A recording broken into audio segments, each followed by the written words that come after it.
Halo sobat, selamat datang kembali di channel Pas Horor, sebuah channel yang menceritakan tentang cerita horor dan mistis. Ya, bagi sobat semua yang baru melihat video ini dan belum pernah mensubscribe channel Pas Horor, tolong segera di-subscribe dan like, share, komen. Nah, bagi sobat semua yang mungkin ingin menjadi narasumber, entah berupa mengirimkan cerita atau ingin bercerita sendiri secara langsung, bisa kirim email yang ada di deskripsi. Pada kesempatan kali ini yang membawakan bukan Mas Mahendra ya, karena Mas Mahendra mungkin sedang ada keperluan, jadi yang membawakan saya. Pada kesempatan kali ini Pos Horor kedatangan seorang tamu, yaitu seorang narasumber yang katanya ada beberapa cerita seram yang ingin diceritakan secara langsung oleh dirinya sendiri yang ada di sebelah saya. Mas bisa tolong perkenalkan? Ya, perkenalkan, nama saya Hafid. Ini di sini saya punya beberapa cerita horor yang saya alami sendiri. Oh iya Mas, mungkin bisa ceritakan salah satunya dulu Mas untuk video awal ini Mas.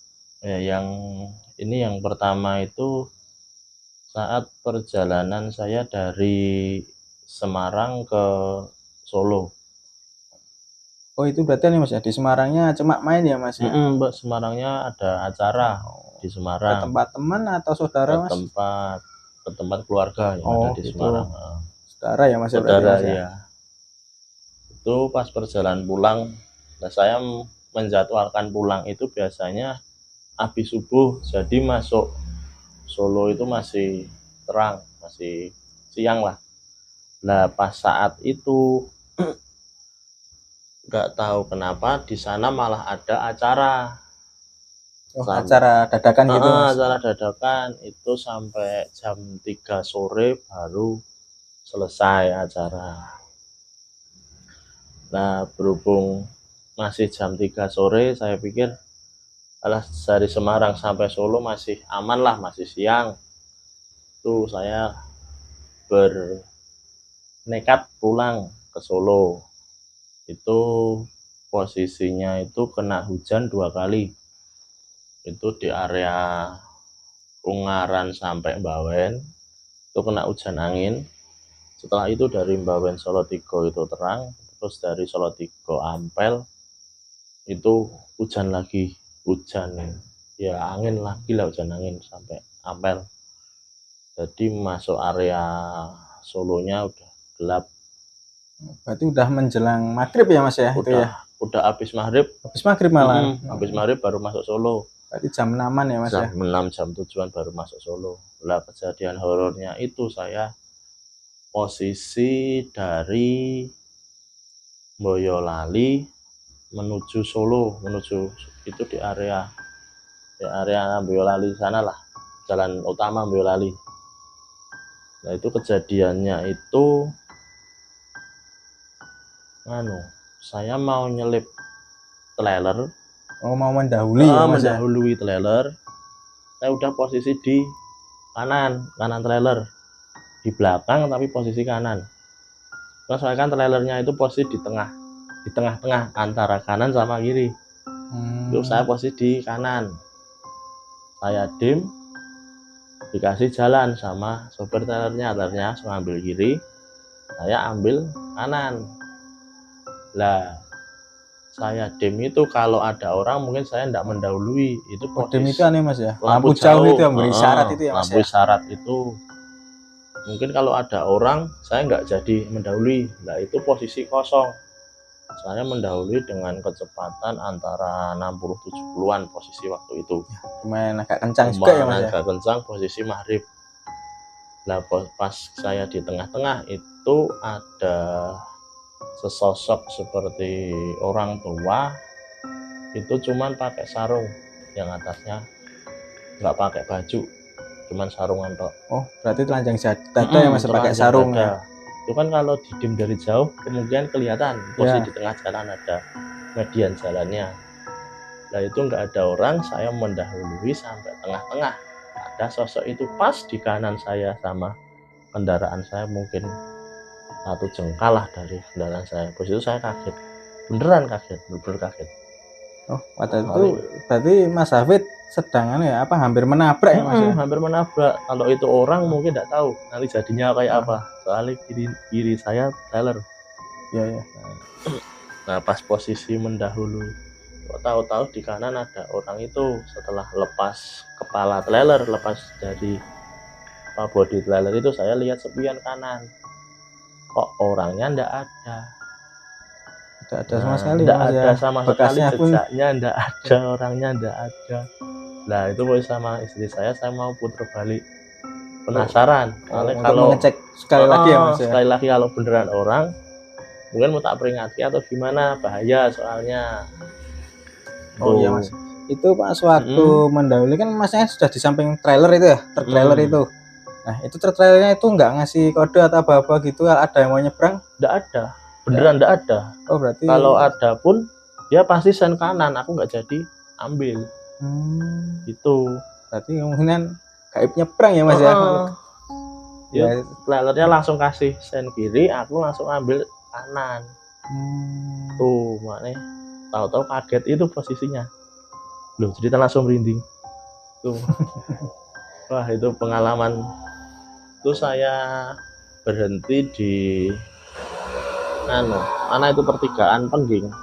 Ibaratnya buat ngumpul ke nyawa. Karena kan kaget. Mengumpulkan nyawa ya Mas. Karena kaget. Karena kaget posisi itu kecepatan segitu, kalau itu beneran orang nabrak, nggak tahu jadi apa. Posisi kiri ada trailer. Ya kan. Berarti ya ini berarti mungkin kayak yang kuasa kedua, masih ngasih kesempatan lagi ya Mas ya. Lagi. Nah, itu bahaya sekali ya, ada makhluk gaib dari dunia lain itu. Ya, bagi sobat-sobat semua juga kalau ya menjelang maghrib itu kalau sedang di jalan berkendara ya mungkin tolong berhentilah di masjid atau berhenti sejenak lah, berdoa atau bagaimana, karena ya katanya ya kan kalau maghrib itu kan pada muncul ya entitas makhluk gaib itu pada baru keluar mungkin. Kalau di manusia mungkin paginya mereka ya paginya mereka. Nah setelah itu berarti Mas Hafid itu setelah istirahat itu pulang ke rumah aman, tidak ada kan? Alhamdulillah aman sampai rumah. Nah itu sebenarnya dari sebelum Boyolali itu udah diperingatkan sama istri, itu suruh berhenti di pasar. Biasanya kan kalau dari sana berarti kalau nggak di pasar, di bundaran apa itu kuda, patung kuda itu. Biasanya kan berhenti di situ sebentar. Nah saya nekat. Soalnya kan udah dekat lah, berarti kan gitu. Udah dekat, waktu udah apa itu masih panjang lah, saya masih terang, masih padang, berarti belum malam banget kan. Makanya cepat-cepat pulang ya Mas, sebelum malam larut malam. Nah itu kan ya itu berarti menakutkan, langsung merinding lu kalau ingat cerita itu, hampir saja. Oh iya Mas, katanya tadi ada beberapa cerita, mungkin yang cerita kedua bisa diceritakan juga Mas. Yang kedua itu postingan teman saya kan kerja di jalan. Oh ya, sebagai apa Mas temannya Mas? Itu sebagai ojek online. Oh, itu ojek online. Dia itu nggak, ibaratnya dia sama gaib itu nggak percaya. Oh beneran dia nggak percaya ya? sama gaib, berarti sama setan. Kalau sama yang buat hidup dia percaya, tapi kalau yang lainnya dia nggak percaya, kayak hantu kayak apa dia nggak percaya. Berarti benar-benar tidak percaya ya Mas ya? Benar-benar nggak percaya. Nah itu dia ngirim ngantar penumpang jam 9 malam itu ke area Boyolali, tapi sisi bagian utara, daerah Kemusu apa mana gitu, lupa aku namanya. Itu dia nganter ke sana. Oh berarti itu sama penumpang ya Mas itu? Apa itu pas pulangnya sendiri? Oh pulang setelah mengantar penumpang. Setelah drop penumpang dia pulang. Itu sampai area nggak salah itu dia katanya kebelet kencing. dia nggak bisa nahan. Ya. Itu nggak bisa nahan kan, terus ya itu buang air kecil di area situ, nggak tahu area apa itu, yang penting bisa buat buang air Buang air kecil. kecil mungkin sudah tidak tahan ya Mas ya. Tidak tahan. Itu kalau teman saya itu kan biasanya share lokasi, bagi lokasi sama teman-teman. Kalau kan jalan malam bahaya juga.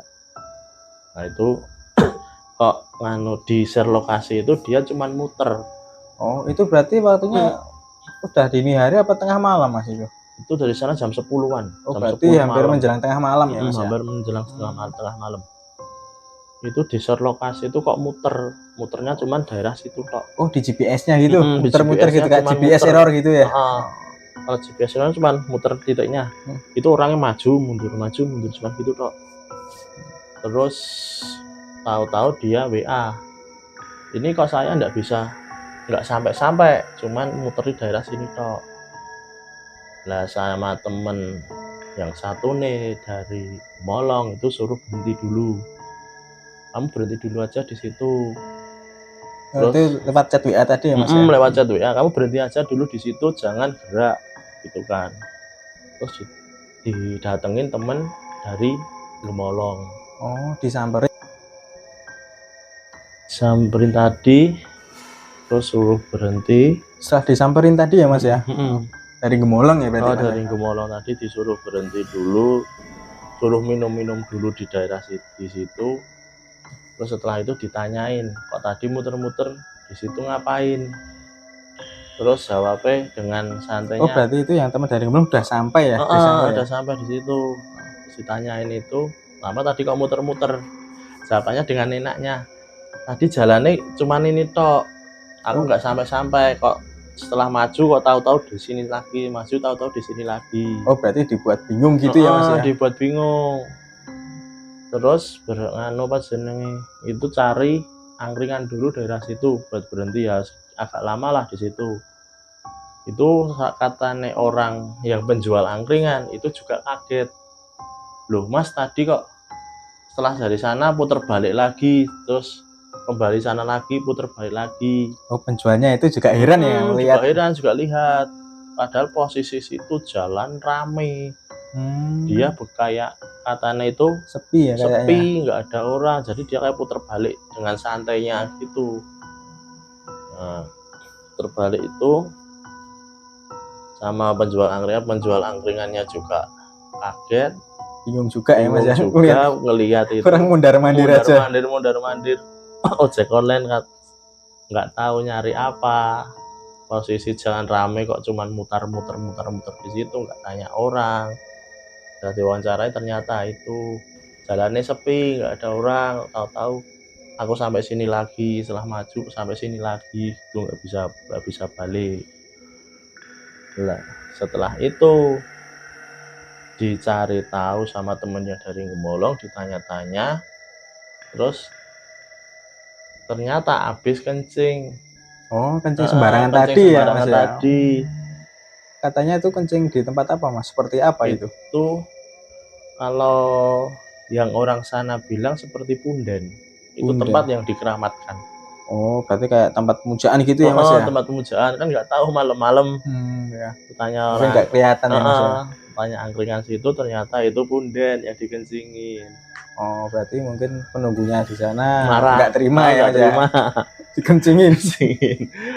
Nah setelah itu bisa keluar, bisa ditarik dulu ke Gemolong, istirahat di Gemolong, paginya tarik kayak sesajen itu. Oh buat syarat gitu ya Mas ya? Buat syarat, katanya orang situ buat syarat gitu. Kalian kan nggak tahu kan kencingin di situ, kalian minta maaf kayak gitu. Setelah kejadian itu gimana Mas temannya? Apakah temannya itu setelah itu baru percaya kalau gaib itu ada. Dan setelah melakukan tadi apa, memberikan sesaji terus minta maaf ke tempat tadi, terus sampai sekarang sudah normal lagi Mas, normal lagi orangnya.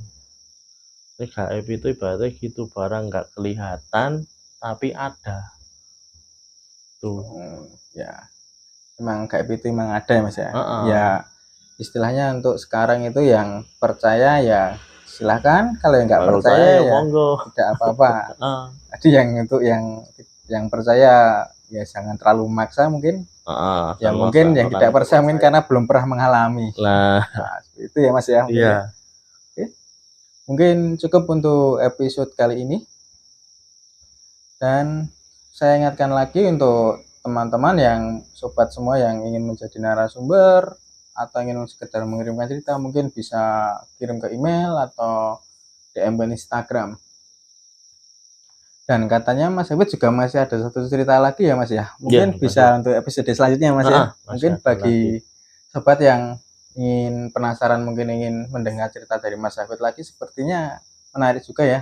Seram juga ya pengalamannya.